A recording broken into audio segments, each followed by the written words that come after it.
नमस्कार, आप जुड़ चुके हैं वैली एक्सप्रेस न्यूज़ के साथ। पीएम पैकेज एम्प्लॉइज 216 दिन हो चुके हैं और सरकार को ऐसा लग रहा है कि ये लोग कहीं पिकनिक मनाने बैठे हुए हैं। जब किसी सरकार के एम्प्लॉइज अगर काम ना करें तो सरकार का काम होता है उनको लाना, बल्कि ये ना कहना कि हमने कमेटी बनाकर रख दी है। कमेटियों से एक फ़ायदा जो है इनडायरेक्टली भारतीय जनता पार्टी को मिल रहा है। कमेटी बनाकर छोड़ दी गई है, कमेटियों पे कोई कार्रवाई नहीं हो रही और उपराज्यपाल साहब जो है इनके लिए कुछ बोल नहीं रहे। बोल इसलिए नहीं रहे क्योंकि अगर कुछ बोलेंगे तो ये खफा हो जाएंगे, मोदी जी खफा हो जाएंगे। आखिरकार जाए तो जाए कहाँ, इलेक्शन हो नहीं रही।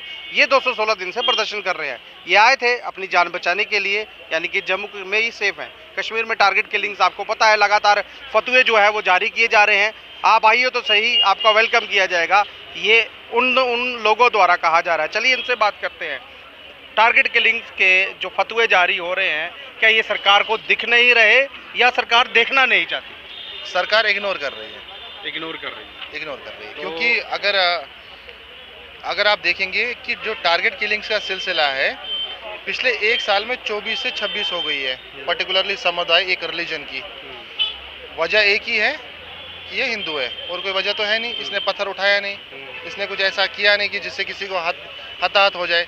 अब ये जो टेररिस्ट नेक्सस है, ये लोग इसको मार रहे हैं, उससे उनकी रेजोनेंस बढ़ रही है और जो एम्प्लॉय डर के माहौल में है, अब ये क्या करेगा, कैसे जान बचाएगा? कल डीजी साहब का एक बयान आया, उन्होंने कहा कि 129 के करीब मिलिटेंट्स रह गए हैं।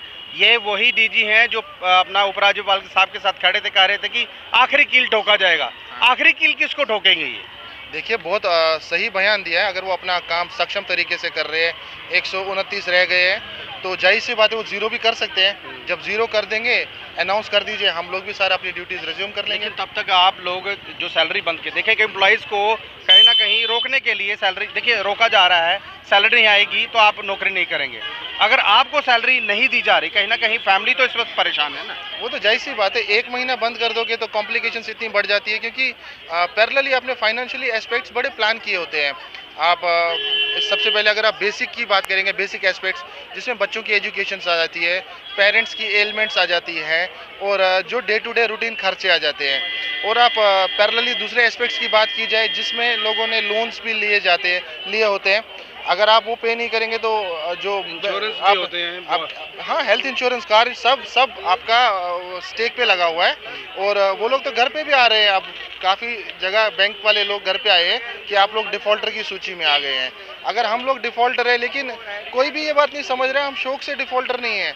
हमारे पास पैसा ही नहीं आया तो भरेंगे कहाँ से? हमारी तनख्वाह बंद कर दी गई है और तनख्वाह बंद करने की वजह है कि हम लोग अपनी जस्टिस की मांग कर रहे हैं कि हमें वहाँ सेफ फील नहीं हो रहा है। और अगर हम सेफ फील नहीं कर रहे तो गवर्नमेंट का पहला काम बनता है, प्राइमरीली काम। इसमें 200 दिन की प्रदर्शन करने की जरूरत नहीं थी। ये ह्यूमैनिटेरियन ग्राउंड्स पे पहले दिन पे समझ जाना चाहिए था कि अगर ये 12 साल के लोग वहाँ काम करके ये फीडबैक दे रहे कि आज माहौल ठीक नहीं है, सेफ नहीं लग रहा है, कुछ देर के लिए आप हमें रिलोकेट कर दीजिए, उसके बाद आप एक इंफ्रास्ट्रक्चर प्लान बनाइए, रिहैबिलिटेशन जिसे आप कहते हैं, और आप टेररिस्ट का जो नेक्सस है पूरा खत्म कर दीजिए, पीस डेवलप कीजिए। क्या दिक्कत है? एक लॉजिक बनता है कि आपका भी तो काम है ना पीस डेवलप कराने में, आपका भी तो काम है टेरर फ्री बनाने में। आप सारी एक्सपेक्टेशन हमसे ही रख रहे हैं और हमारी डिमांड्स पे चुप्पी साधे हुए हैं। देखिए हालात देख लीजिए किस कदर खराब हुए। आप क्या कहेंगे जिस तरह से अब 216 दिन हो चुके हैं, वहाँ काफ़ी लंबा समय है, पार्लियामेंट्री सेशन चल रहा है, क्या लग रहा है पार्लियामेंट सेशन में कश्मीरी हिंदुओं की आवाज़ उठाएगा कोई? सर उम्मीद तो है, 216 दिन से हम उम्मीद लगाए बैठे हुए हैं। आज मैं एक बैनर भी बना के आया हूँ, what are you going to tell my family if I be killed. तो 216 दिन से हम सड़कों पे इसलिए हम जान मांग रहे हैं कि हमारी जानों को बख्श दिया जाए। जानों को बख्शने के बिना इसको प्रमोशन, एकोमोडेशन, सर्विस मैटर्स का तोला जा रहा है, वो बिल्कुल सरासर गलत है। वो हमारे साथ नाइंसाफ़ी है। जो है समाज प्रताड़ित, 33 साल से समाज प्रताड़ित हुआ है, आज ये फिर से सड़कों पे और मांग एक ही चीज़ रहा है, जान की भीख।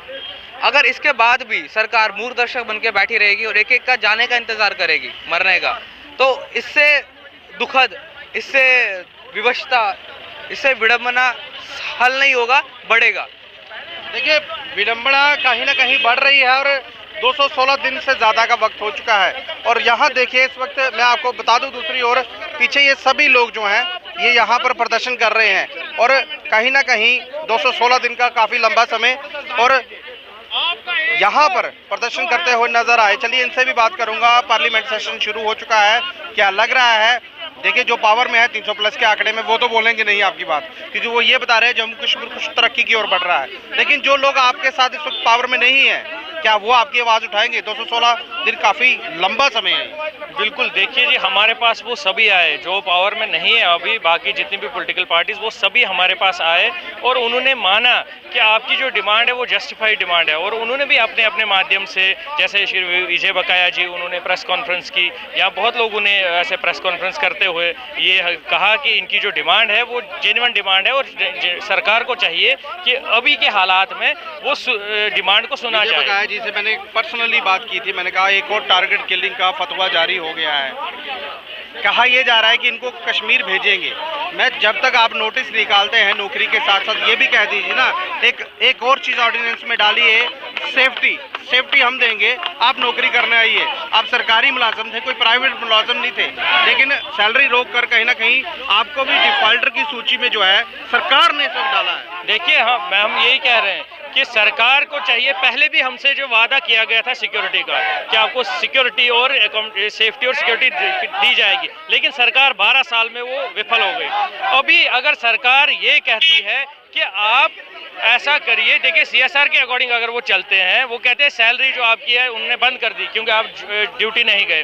तो मैं सरकार से कहूँगा, अगर आपको पता है आपके पास सिक्योरिटी के इतने फुल प्रूफ इंतजाम है तो आप ऐसा ऑर्डर एक निकालिए कि आप 6 महीने से एब्सेंट है, आपको 10 दिन का टाइम दिया जाता है, एक ऑर्डर निकालिए।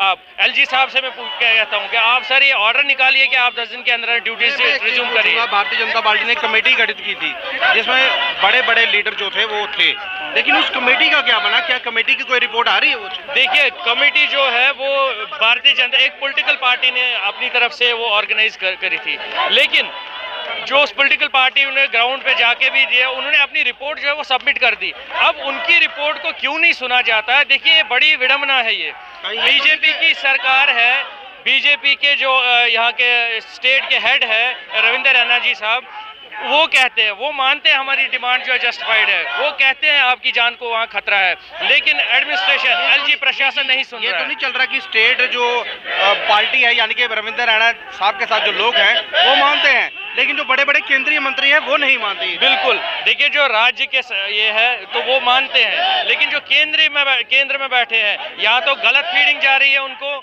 या तो देखिए 2 कश्मीर है, सरकार ने अभी रिप्रेजेंट क्या किया, 2 अभी कश्मीर है, कश्मीर घाटी के अंदर। एक है जिसमें टूरिस्ट आता है, वो वहाँ बाइट देता है और वो पूरे नेशनल मीडिया पे वो चलाई जाती है उसकी बाइट की, यहाँ सब अच्छा है, यहाँ सब बिल्कुल सेफ है। तो पूरी सरकार जो केंद्र में बैठी है वो पूरे हिंदुस्तान में वही दिखाती है। लेकिन एक और कश्मीर है जहाँ से ये टारगेट किलिंग हो रही है, जहाँ से लाशें आ रही है, और जो रियल कश्मीर है वो ये है जहाँ से लाशें आ रही है। और मैं केंद्र में बैठी सरकार से अपील करता हूँ कि आप उस कश्मीर की ओर देखिए जहाँ से लाशें आ रही है, आप ये झूठे बयान मत दीजिए। मैं एक चीज़ और पूछूंगा आपको, कहीं ना कहीं अब ज्यूरी सिस्टम ने ये नकार दिया है कि 90 से लेके जो अभी तक हुआ है वो कुछ भी नहीं है, यानी कि कोई सबूत नजर नहीं आया। लेकिन 90 की बात छोड़िए, चलिए वो तो वक्त निकल गया, लेकिन 2022 में जो हो रहा है ये तो सरकार को दिख रहा था, इसमें तो कुछ करना चाहिए था। देखिए, यही तो बहुत बड़ी विडंबना है। जब कश्मीर फाइल्स की बात करते हैं, जब भी बात होती है जेनोसाइड की, तो यही आज की जो डिस्पेंसेशन है इन्होंने बड़ा प्रमोट किया उस मूवी को, और उन्होंने माना कि कश्मीरी पंडितों के साथ कश्मीर घाटी के अंदर बहुत ही अत्याचार हुआ, तब इन्होंने माना।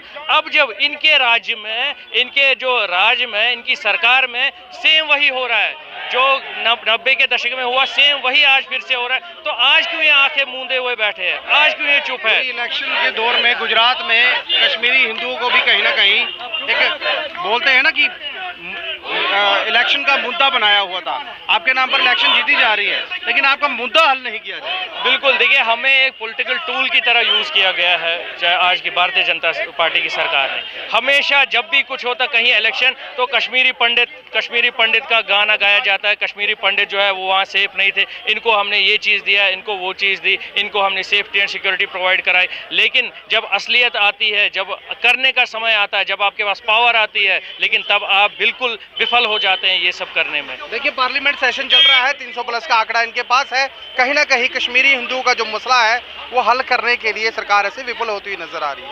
विफल क्यों? क्योंकि यहाँ पर जो यहाँ से जो रिपोर्ट जा रही है उपराज्यपाल साहब की, वो सब कुछ ऐसा कहा जा रहा है कि सब कुछ क्लियर है, यानी कि ठीक है। अगर ठीक है, ये 216 दिन से सड़कों पर क्या कर रहे हैं, ये जम्मू में क्या कर रहे हैं, ये सरकारी एम्प्लॉयज़ हैं। अगर ये सरकारी एम्प्लॉयज़ हैं तो क्या सरकार को जो अपना नौकर है, यानी कि नौकरी करने वाला व्यक्ति है, क्या उसको अपनी नौकरी पे नहीं बुलाना चाहिए? और सबसे बड़ी बात, 216 दिन से सैलरी कहीं गुम है, सैलरी बंद है। एक एम्प्लॉयज़ को टारगेट तो किया जा रहा है, लेकिन उसके साथ साथ उसकी जो फैमिली है वो ऑटोमेटिकली टारगेट हो रही है। देखिए, कोरोना के बाद बहुत सी ऐसी बीमारियां हैं जिनका इलाज कराने के लिए पैसा चाहिए, और पैसा है नहीं, क्योंकि सरकार ने जो है सैलरी बंद कर दी गई। कहीं ना कहीं इंश्योरेंस, बहुत सी ऐसी चीज़ें हैं जो अपनी सैलरी से ये लोग देते थे, लेकिन इनको भी डिफॉल्टर की जो सूची में है वो डाल दिया गया है बैंकों द्वारा। अपनी राय जरूर रखिएगा, इस वीडियो को ज़्यादा शेयर कीजिएगा।